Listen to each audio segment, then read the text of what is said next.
capability for the China virus, and as you know, it's already setting records like nobody's ever seen before. Last week, we crossed a historic milestone when the United States conducted our 100 millionth test, far more than any other country, and not even close, actually. Second seems to be India, with 1.5 billion people, and the numbers would be probably at least 50 million more tests by us.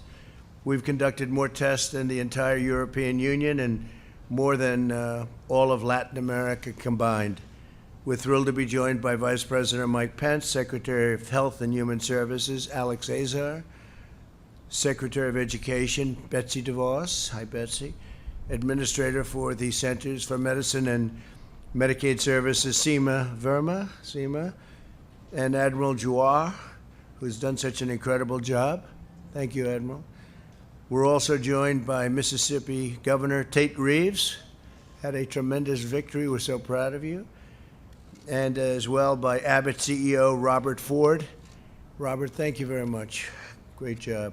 Today I'm pleased to report that we're announcing our plan to distribute 150 million Abbott rapid point-of-care tests in the coming weeks, very, very soon. This will be more than double the number of tests already performed. And here's our plan. 50 million tests will go to protect the most vulnerable communities, which we've always promised to do, including 18 million for nursing homes, 15 million for assisted living facilities, 10 million for home health and hospice care agencies, and nearly 1 million for historically black colleges and universities and also tribal nation colleges. 100 million rapid point-of-care tests will be given to states and territories to support efforts to reopen their economies and schools immediately and fast as they can. For example, the support my administration is providing would allow every state to, on a very regular basis, test every teacher who needs it.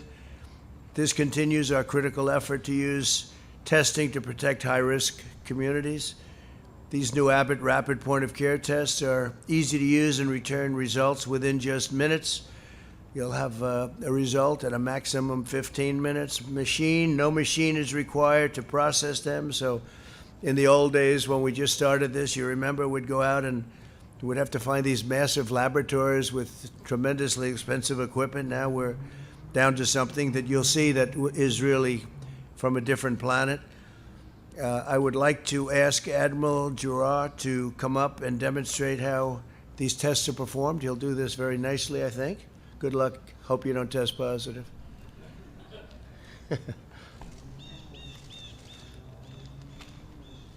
So thank you, Mr. President. As of today, the nation has performed over 111 million tests for the virus causing COVID. On 13 separate days, we have achieved tests over 1 million per day, and our average test numbers are now approximately 920,000 per day. We are now at an inflection point in testing. We now have available on average 3 million tests per day, not counting pooled testing, which could multiply that number several-fold. Nearly half of our current tests are rapid point of care. All of the actions of your administration, including aggressive use of multiple titles of the DPA, hundreds of millions of dollars in HHS and DoD investments, and regulatory flexibility, including over 200 FDA emergency use authorizations, CLIA enforcement discretion, and application of the PrEP Act, have led us to this inflection point, which brings us why we're here today. On August 27th, after months of planning and only after 1 day after the FDA authorization, the Trump administration awarded a contract for $760 million to Abbott for the delivery of 150 million of these Abbott Binax Now rapid tests. The Binax Now detects the presence of the COVID antigen. It uses a specific nasal swab, and that swab comes with the test, and it's made by Puritan. And the reason why Puritan swabs are here is because the administration used the DPA and $120 million in investment to make these swabs able to use by Abbott. It does not require an instrument to determine the result.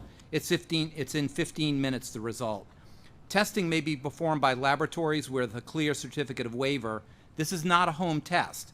But during the health emergency, SEMA Verma and CMS permits laboratories to extend their certificate to operate in temporary sites like schools or churches or parking lots. So though we anticipate that the test will generally be performed by a trained individual on a patient, I will demonstrate a self-swab for you to show you just exactly how easy the test is performed. So literally, it almost could not be easier. It starts with 6 drops of liquid onto this piece of paper. 1, 2, 3, 4, 5, 6. And then there's a nasal swab. And again, this is not the deep brain biopsy that we talk about. This will generally done by a healthcare provider, but it can be done supervised. It's this easy. 1, 2, 3, 4, 5. 1, 2, 3, 4, 5. Into the test, twisted 3 times. The adhesive is pulled off, and you wait 15 minutes. And that is the test. It really could not be easier than this. This is a very sophisticated little piece of cardboard with lots of antibodies and incredible technology into that. We've already shipped 65,000 of these to disaster operations in California, Oregon, Texas, and Louisiana. And we have already shipped 2.1 million tests to 7,600 nursing homes, over 900,000 tests to assisted living, 300,000 tests to the Indian Health Service, and 339,000 tests to historically black colleges and universities. Today, we start the shipment of 100 million tests to governors, beginning with a total of 6.5 million tests this week, to be shipped this week. This is in addition to the continuing support to other priorities like nursing homes. Allocation to states and territories is based strictly on their relative population. Governors have the flexibility to use these tests as they deem fit, but we strongly encourage governors to utilize them in settings that are uniquely in need of rapid, low-tech point-of-care tests, like opening and keeping open our K-12 schools, supporting critical infrastructure and first responders, responding to outbreaks specifically in certain demographics or locations, and screening of surveillance in congregate settings. Mr. President, we just completed a briefing to the governors and their state health officials from the sit room, and we heard words like game changer for their states. Thank you, Mr. President, for your leadership and support of all our efforts to defeat this virus. Thank you very much, Admiral. And let me ask you, Governor Reeves, do you agree? Would you like to say something?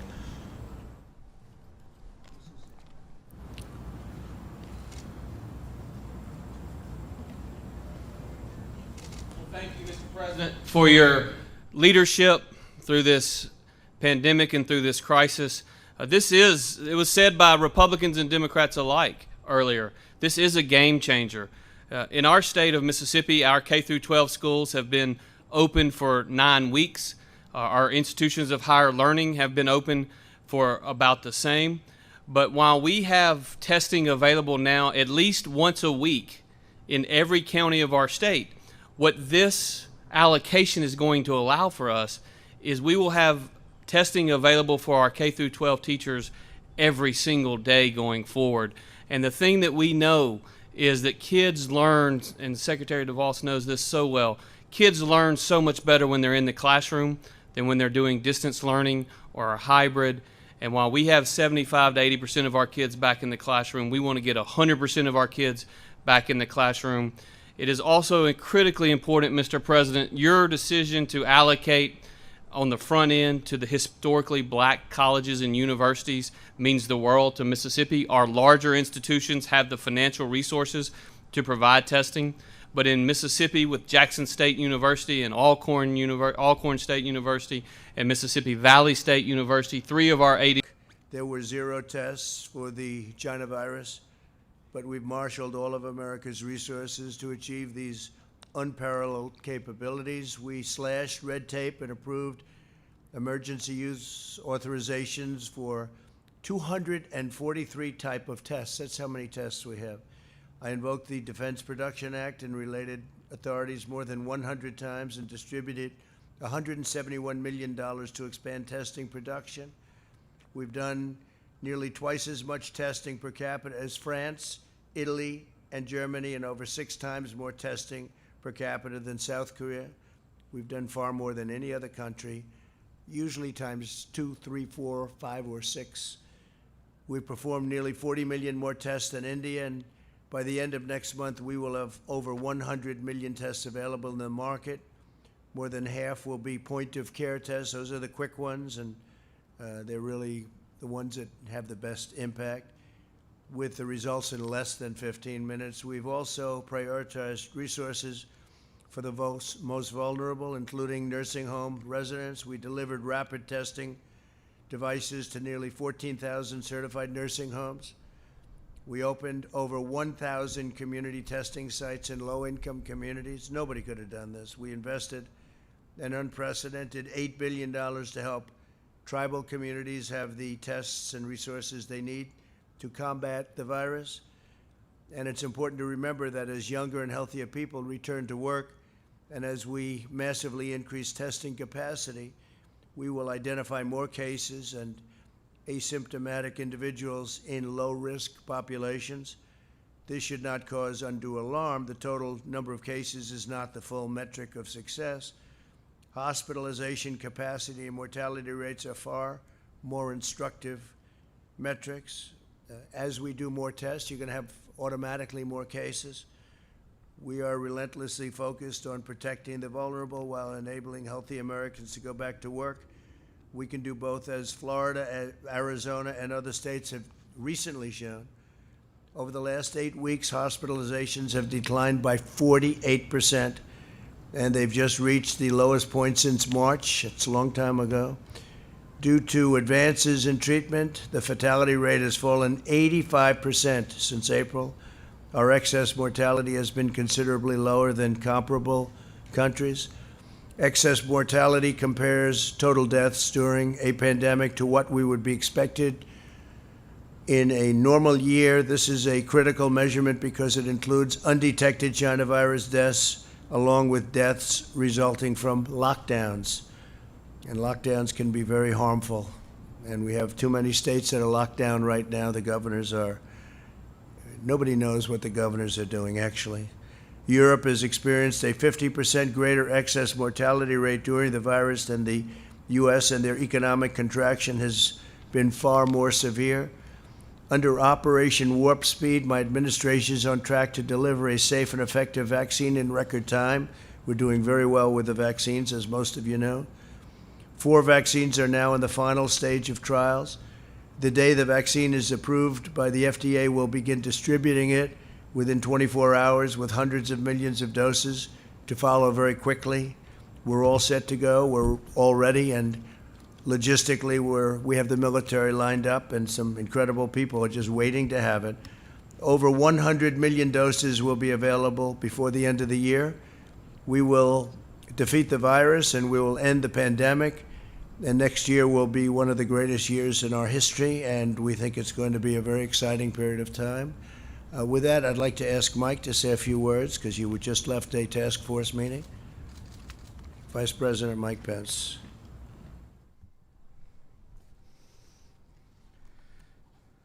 Thank you, Mr. President. This is a historic day. And other than the day that I believe will come soon, that America produces the first safe and effective vaccine, what's announced today with the distribution of 150 million rapid point-of-care tests all across America is a testament to your leadership, Mr. President. It's a testament to this great team that you've assembled, from Secretary Azar, Admiral Giroir, and others. It's a testament to the partnership that we forged with governors like Governor Reeves all across America. And it's a testament to great companies like Abbott Laboratories and the thousands of employees who, Mr. President, I know have literally worked around the clock since those early days in this pandemic, when you brought in the greatest research companies in America and said that we need medicines known as therapeutics, we need a vaccine for America, but you also challenged them to develop a rapid point-of-care test that could be distributed all across America and enable us to more effectively slow the spread, flatten the curve, protect the vulnerable, and save lives. And Mr. President, today's announcement is really emblematic of the public-private partnership that you forged from the early days of this pandemic. As you said, we met today with the nation's governors. The White House Coronavirus Task Force completed our 38th conference call with America's governors. But all along the way, from our very first meeting, you made it clear that we'd spare no expense of the federal government. The full resources of the federal government you made available to put the health of America first. But you also challenged us, and you challenged American industry to bring the full power and innovation of the American economy to bear on this moment. And whether it be PPE, where we forged a partnership to see to the delivery and the manufacture of hundreds of millions of personal protective equipment, whether it be how we started with 15,000 ventilators in the Strategic National Stockpile, and today in partnership with GE Healthcare, Ford, and General Motors, we have over 150,000 ventilators in the Strategic National Stockpile. Whether it be the extraordinary progress on therapeutics, remdesivir, convalescent plasma that are literally saving lives, or whether it be, as you reflected, Mr. President, on our steady progress toward achieving a safe and effective vaccine before the end of this year. It's been that public-private partnership that you've led that's made these advances possible. And on testing, the American people really deserve to know that when we began, as you said, Mr. President, it was literally a standing start. We didn't have information on the coding of the coronavirus until mid-February. But America's CDC labs and public health labs did their level best. And by the end of February, we'd done less than 10,000 coronavirus tests. But as you just announced a few moments ago, last week we cleared 100 million tests all across the country. It's extraordinary. We have the capacity to do 3 million tests a day. It's a testament to American innovation and the leadership that you've provided.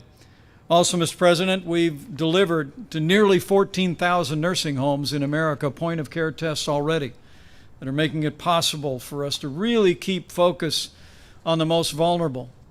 As you know, only 8% of those who have contracted the coronavirus are in nursing homes, but 40% of those that have lost their life have been in nursing homes. And so we've surged those resources and surged them to vulnerable populations.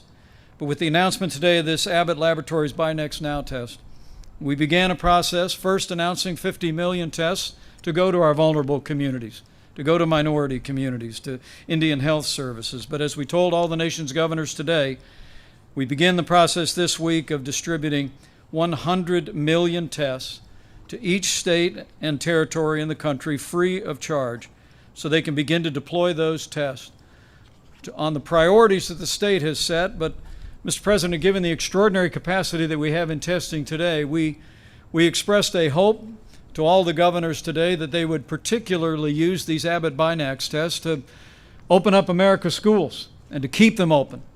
And we heard about the enthusiasm of governors from both sides of the aisle about what this test will mean in helping to process the testing that will get our kids into school and keep our kids in school.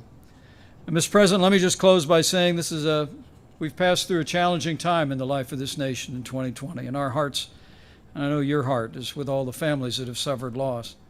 But as you said, the cases are declining. Hospitalizations have been declining dramatically, particularly in the Sun Belt.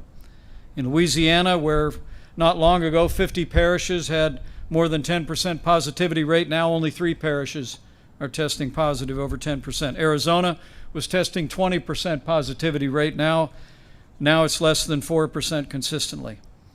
But with cases and positivity rising in 10 states, in the Midwest and the Near West, and with this historic advance in testing that's being distributed, 150 strong around the country, Mr. President, the American people should anticipate that cases will rise in the days ahead.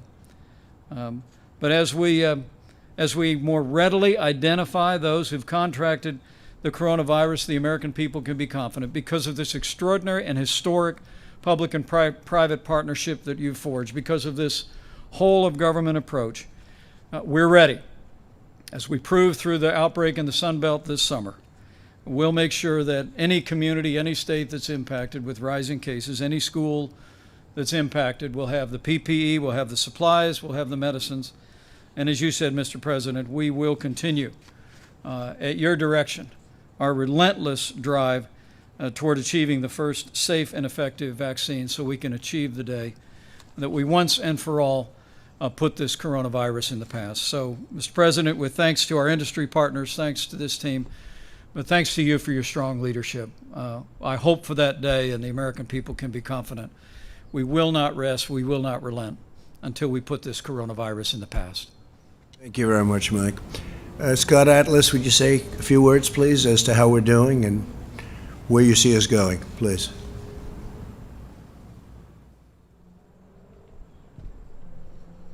Okay, thank you, Mr. President. And I also want to echo the congratulations to the team, the task force, Admiral Giroir in particular, who's worked very hard on the testing. This is a remarkable day because we have state-of-the-art testing. This is not the typical point-of-care test even. This is new. This does not require any kind of machine. It's very rapid. And this is not one of those deep swab things that people are reluctant to use. So I think we're really making an advance here to do what testing is supposed to do, and that's to save lives. As the Vice President mentioned, we know that there are areas of the country that have more cases. This is to be expected with more social mingling.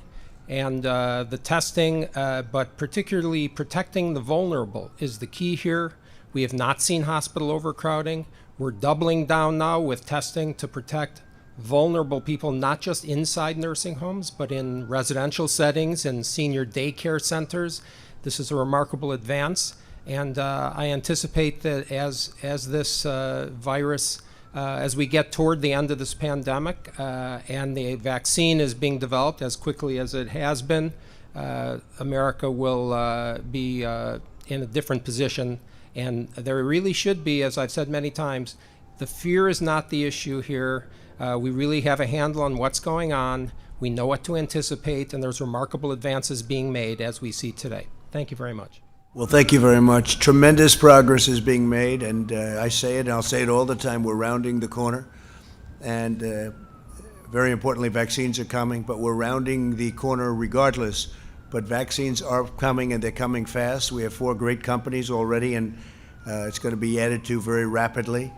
They're in final stages of testing, and from what we're hearing, the results are going to be very extraordinary. So thank you very much. I appreciate it, and thank you very much. Great job by Abbott. Right from the beginning, great job by Abbott. Thank you. Thank you very much, everybody. Thank you. Financial information.